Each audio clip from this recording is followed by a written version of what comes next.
And record. Okay, we're recording. All right, back to where we were. We can just go ahead and skip ahead.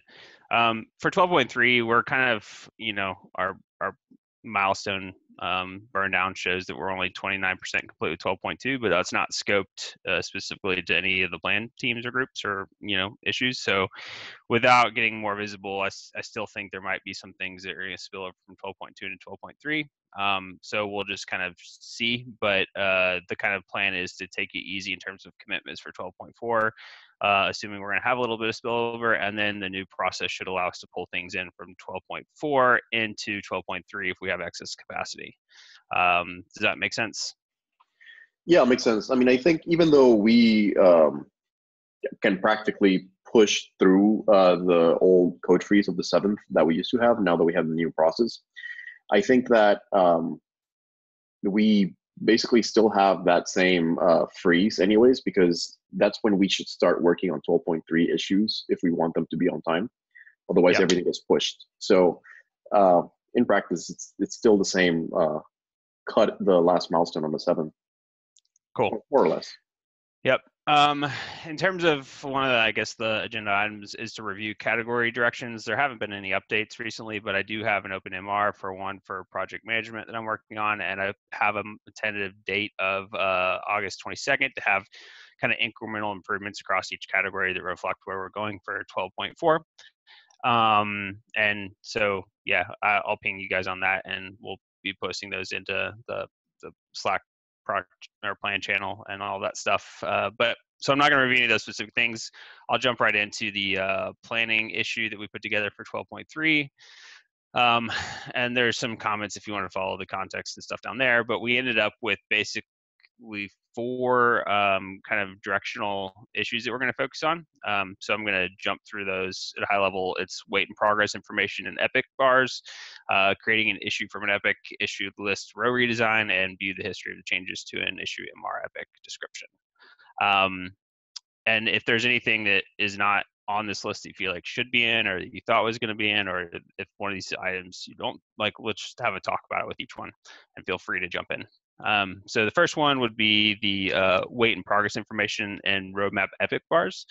I kind of updated this a little bit to talk more about the general problem specific to this, and in the form of a job story, which is your situation, your motivation, and then your expected outcome. And then these kind of forces are like things that, me as the user might be thinking about, or like is kind of top of mind, specifically related to this particular like job that I'm trying to get completed. So it's more or less when I'm visiting or viewing the roadmap. Right now, we're not showing any progress indicators of any of the epics. So, like, how far along are we? It's all fixed to either the milestone or to a fixed date, or dynamically to milestone or via fixed date. But you don't get any visual indications or feedback along the way of like, are we on track or not at a high level? This has been one thing that a lot of customers have talked to us about. One thing that I've personally like been a little bit frustrated that there's not that visibility there from a product manager standpoint. But we really want to be able to provide kind of some more feedback, and I left it a little bit open-ended in terms of like how we're going to end up getting there. But this is just the MVC for also adding that same progress information to Epic level views. So kind of have down here a working design, and I think this is something that Annabelle was tracking, but it was suggested that this also gets shipped with the kind of displaying the tree view and the roadmap as well, but I kind of see it as a distinct separate thing. So the basic idea is to just show this with each kind of epic level representation on the roadmap. The only caveat is that I think there are going to be teams that track things via a couple different methods, and so I kind of listed those out a little bit here where we have, let's see, where is it in the story? Yeah, so there's issue count, open versus closed. So people might track progress just via issue count. They might also, I've gotten feedback from a couple customers that they track things via time. So time estimate versus time spent. And so I think that's where for the MVC, the first thing that I was suggesting or proposing that we do is focusing on just the wait completed versus wait outstanding. And that would roll up all the way through from the issue level, all of the issues to an epic. and then all the epics to the parent epics. So that way on the roadmap view, you kind of get like the holistic kind of stance. There's some other data I want to collect as part of the process, and that's why I kind of left the validation solution on here. It's just, which percentage of customers are currently using weight or users, what percentage of users view milestones by issue count versus weight, and then just maybe hopefully conducting a couple of usability studies and multivariate tests if we can fit that in. Is there any questions about this or suggestions, feedback?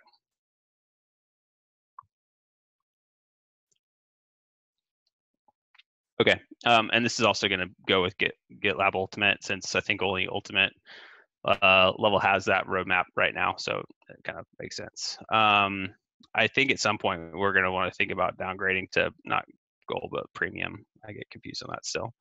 And there's a bunch of related things, and this is part of a broader epic, which is also provide the same kind of information onto the epic level again. So if you want to read anything, there's all the comments there. That's good to go. The design, I hope, gets fleshed out as we go along, but this is the basic concept. There's a lot of suggestions down there of how to do it, but I'll leave it up to the UX folks to kind of direct that process as we move through the implementation of this. The next one is creating an issue from an epic. I kind of, I saw the basic idea is right now the only way to associate an issue to an epic that doesn't exist is to go and create it first. And then you either can use the quick actions to associate it, or you have to copy and paste the URL and go back to the epic tab, which is what I found myself doing just as a new GitLab user who's not super confident with the quick actions yet. And then click the plus button within the epics view, go in and add that. And so what we want to do is make it so that you can create an epic from right, or an issue from right inside the epic, and then maybe stub some stuff out and go back and kind of update the issues later. There's a couple proposals. This was the first one where you would have the ability to more or less create a new issue or create a new child epic. And you'd select, sort of like how it works on issue boards, you select your issue title or type that in, and then select which project you want to associate it to, which I think is a little bit clunky, but we have to do this right now unless there's a better workaround, since epics are cross projects within a group.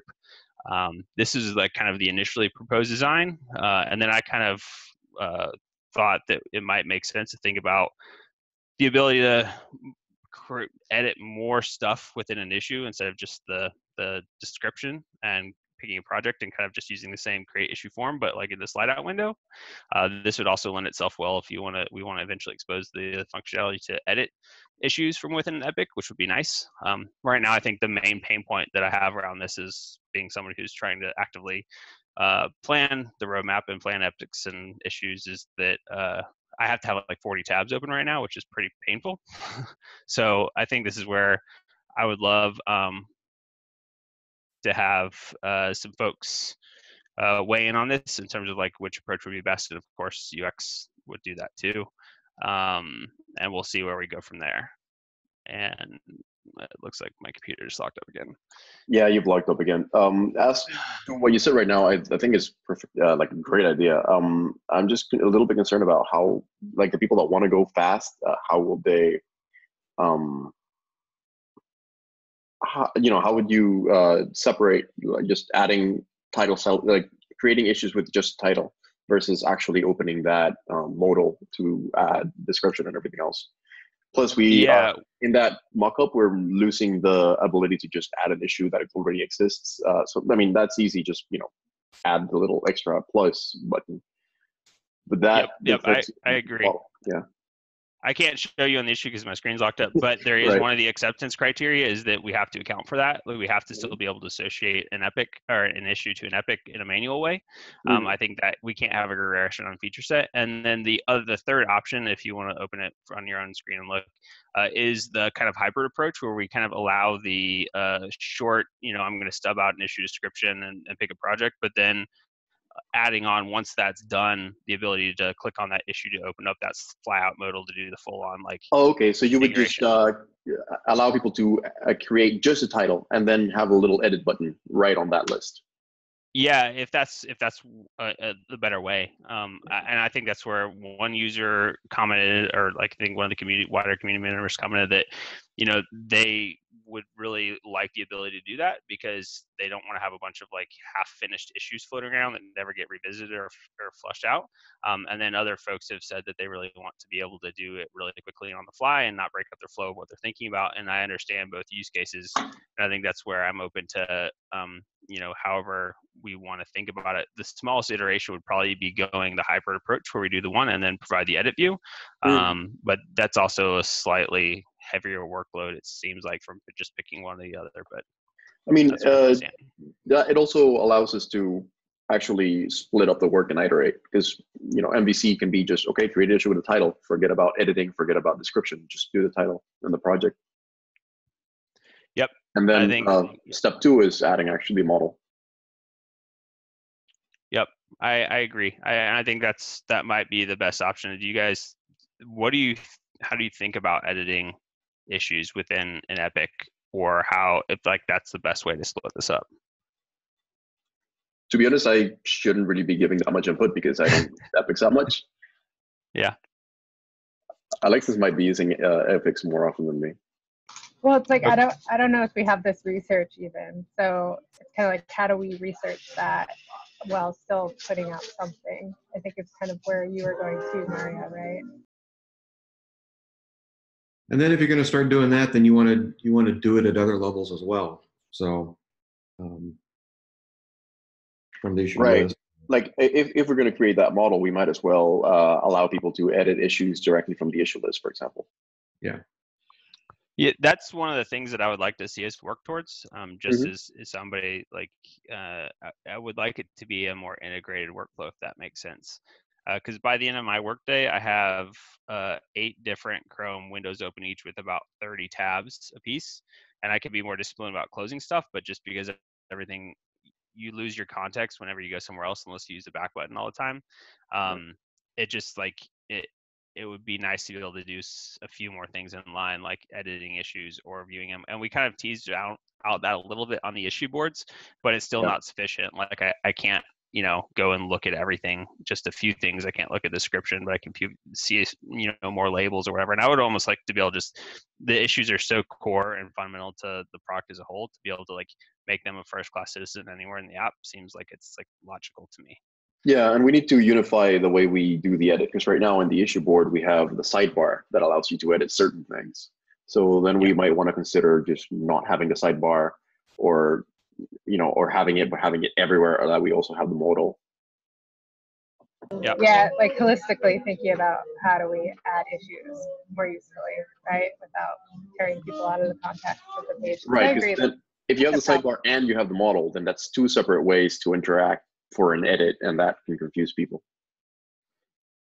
Yep, I think I'll split that out of this issue, and I will kind of create a different one to kind of unify that experience, because I think it is one that we need to look at. And also, like for this to be complete and based on a lot of feedback, we have to make it easier to work and create a roadmap on the fly without jumping around to so many places. That was like one of our strategic partners' feedback, is just like that it's maddening right now trying to do it and kind of and stay in flow. So good feedback. How do we want to proceed since my screen is locked up and I can't navigate? Can somebody else take over sharing and look at the agenda and the issues and click through? Because I think I can. Yeah. Or do you want me to take the time to restart? I think if you want me to, you can wait. Can you stop your screen share? Because I am not allowed to start a screen share while you were sharing. No, I can't click on anything. You can't click on Zoom at all. Then you're going to have to restart. And then when you come back, somebody else should record and share the screen. Okay, I will be right back. I apologize for the inconvenience. I will investigate it further after this call. Yeah, no worries. See you in a bit.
And give me a second to take over recording.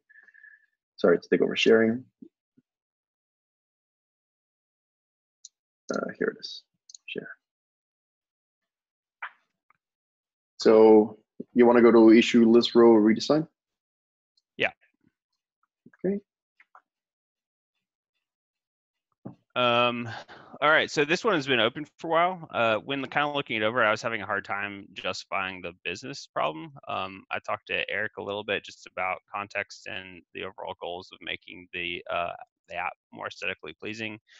One of the things that I would like to double check as we move forward with this is that we kind of connect with the original designer who kind of proposed the new layout, which was close to 10 months ago, I think, which is a long time, when it was put in UX Ready, and then get some of the research and context for why some of the specific things were done the way they were.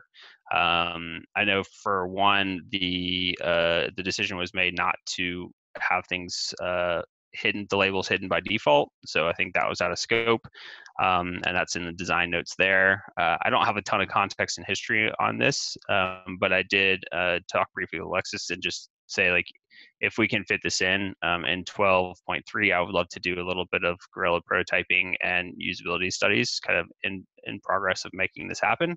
I think a lot of the legwork is already done, given some of the dependencies were, I guess, refactoring the list view into view components, and I think that that's almost done. And I asked Dan or Donald to confirm that that was the blocking issue, and that comments at the very bottom. And if that is a blocking issue and it does get shipped in 12.2, we should be good to go with that.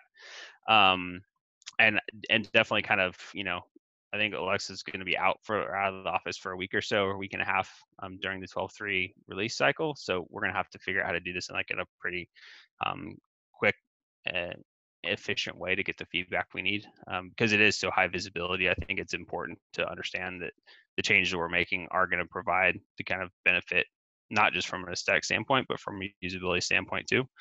But there's not any functional change in terms of behaviors. I think there might be a couple new data points that we're showing in the issue list, but it's more or less reorganized to be a little bit more efficient to consume. Do you guys have any feedbacks, comment, suggestions on this one?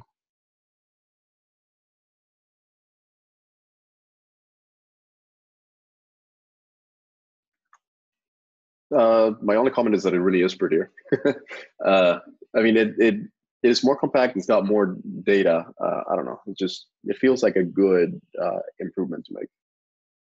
Yeah, the only thing that felt a little wonky was the stacked stuff on the right side, especially like if we're going to have, I don't know if we're going to have the row headers or the column headers there, but if they're not there, it feels a little bit more normal. But I have never been a fan of stacked column headers with data points stacked on top of each other, but that's just me, so. Yeah, I mean, I do think that pushing everything more to the right and giving more space for the title is nice. Plus, getting everything to actually show, even if there's no data, it makes it explicit that you don't have this data, because sometimes we just don't show it. So it's this way it's explicit that we are showing it. There's just no data. Yeah. I created an issue just to kind of like review that, hopefully with users, Gabe. We have usability hubs, so hopefully we can at least get that in front of people and just get quick feedback. That could be a way to start. Cool. Internally, like I said, it's easier for us, I think, to get feedback. Awesome. Any other comments about this one? All right. I did in the acceptance criteria for this call out that I would like to see if we can measure the current performance versus the, you can see right there, the success metrics and acceptance is measuring the current issue list design performance and rendering for certain activities. And I would love front end to weigh in on that. Donald, if you want to, follow up, or any of the other front end engineers. Just to make sure that we're not regressing in terms of usability, but we also maybe are gaining some performance and improvements if we can. I think that's like a minimum bar for this optimization, because it is purely aesthetic, which that can help a lot from usability standpoint. But I also think if we can demonstrate how it is an improvement in like page speed or some sort of quantitative improvement in lovability, I would love to collect that information as well as part of this effort. Cool. All right, so we can hop over to the last issue now. And we're a couple minutes over time, so we'll just kind of run through this one pretty quick. This is there's been a lot of feedback that the description changing the issue subject is like and not having that in version control and not tracking that is kind of a deal breaker for a lot of people, especially those who want to or like deal with more compliance, and they have to ensure that once an issue starts that the description or the subject does not change. And so this is like, I think, an important thing to do. It's going to be pretty straightforward. The notable change for this is that it was originally slated for GitLab Premium, but after reviewing it with some of the other product managers and with Eric, we kind of decided that it made sense to start in GitLab Starter, and then eventually consider moving it down into Core. So it should be accessible to more users. And yeah, it is part of a larger epic just to make sure everything is in version control, and we are tracking changes and recording changes in a changelog, which is going to be part of a bigger issue down the road once we get some of the certify group stuff off the ground and working on more detailed specific solutions for requirements management. So this is like some of the groundwork necessary for that. Any questions? Not really a question, just a comment that this is really two separate things then, right? Like first is actually keeping track of the changes. Second is locking description from being able to change once work starts or once an issue is closed, I guess. Correct. The latter use case is not this one right now, but that is the use case that this lays the groundwork for being able to do, if that makes sense. Right, because this is more of a just logging, making sure that you have a history of what changed and how it changed. And I'm not sure if we've talked about how to develop this specifically. Just wondering if we're going to be storing diffs on disk like we currently do for MR comments and things like that, versus actually creating a note. Is diffs and things like that, I'm pretty sure we're trying to move them out of the database and instead of storing them as files. Brett, you remember what was the idea behind that? No, unfortunately, I don't. Right. Sorry, I might just be talking crazy, but we are moving some file-like things out of the database, which includes diffs. So it would be good to have a conversation about how the implementation of this would go. Yeah, I would agree with that. And I think, see, it's going to be added as a system note since we're showing actual changes. Right, of course. Like we have to show it as a system note. Yeah. I mean, it's just basically where the actual change is going to be stored, which is an implementation detail that we can talk about later. Okay. I mean, currently, this suggestion is basically show it like you currently show suggestions, like MR suggestions. So we probably would use the same backing system for MR suggestions as we do this. I mean, for this as we do MR suggestions. Yeah, I would say the general rule of thumb that I always apply to situations like this and like implementation details is when given like two options that produce roughly the same value, in which case, like if you can achieve the same outcome with two different paths, pick the one that's easier to change down the road. Mm-hmm. So that's my rule of thumb, and I trust you guys to sort it out when it kind of comes up. But yeah, whichever one is more flexible and adaptive to future change. Yeah, I mean, the simplest implementation here is really going to be just passing this through a diffing tool, like just a GitLab diff, a git diff, and then figure out how to store that properly. If it means storing it as a, as a patch file, that might work. I just have not been exposed to how we're doing the MR suggestions. So I'm not 100% on how we're storing it, but no, we'll find out. is there anything that I can add to the ticket to help clarify that or make sure that we discuss, or is it going to happen naturally in the course of whoever picks this up is going to ask that question? I just am not sure the workflow, and so I want to make sure that I'm doing everything I can on my end. So yeah, it's definitely going to be a natural thing. I mean, the first thing we got to think about is how to store this, because storing just a huge diff file on database doesn't seem very nice. I agree. Cool. Okay. Well, I think I'm going to add a few more things to that too, just in terms of like measuring success that I didn't get to add before this call. But my kind of takeaway from running through this stuff with y'all is that I'm going to go back to the Epic create issue within Epic and split some stuff out there. I'm going to add a few more details to the diff issue. Just to make sure that that's captured, as well as some success criteria and metrics that I think we should, think about. But other than that, I think those are the 4 things that we're targeting in terms of deliverables. 3 of which align with, I guess, the previous. I don't know who put it in place, but the 2019 product vision or fiscal year 20 product vision for plan.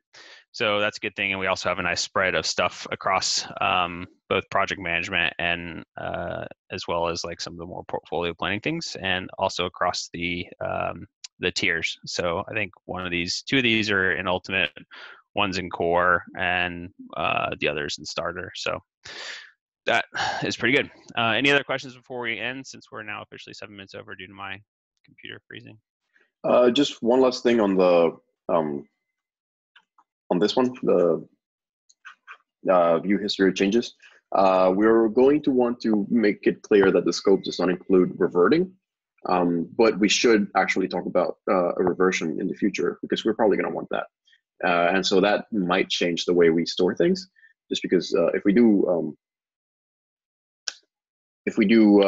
diffs based on that edit in a moment in time, we'll have to go through all the diffs to get back to that point in history. So that would be could be expensive. So what I'm saying is it would affect the storage mechanism. To keep that in mind for the future. Okay. I'll explicitly call that out and maybe create a new epic to track that, because I think that this epic only relates to tracking and not anything after tracking. But I can maybe make it a little bit more generic, just handling changes, instead of just tracking, handling changes. Yeah, it's just that I can already see that we're going to want that feature. I mean, Russell in chat is saying that he was requiring this specific thing several weeks ago, where he wanted to revert back. And there was no easy way because nobody had the data. Because I mean, we could just get people to copy the changes and paste them and do it manually, but just adding that button, this is revert, would be pretty nice for the users. I agree. I'll add a follow-on to this and refactor the epic a little bit to be more inclusive of like longer term things. I'm trying to get it to where our epics are kind of generic to track the life cycle a little bit more of a feature, so we can look at everything holistically together in a more straightforward and sane fashion, instead of just flipping through the issues and trying to find things that relate to each other. So yeah, that sounds good. I mean, you could have an epic that tracks how a feature moves from new to okay to lovable, and then the sub epics inside of that are actually what track like whether something is done as a feature. Yep, that's a good idea too. Should I stop sharing? Sure, that's great. If that's it for now, that's it for now. Thank you for sharing. My computer didn't crash once you did that, so it's at least narrowed down to when I share something and the screen is being recorded. So that's cool.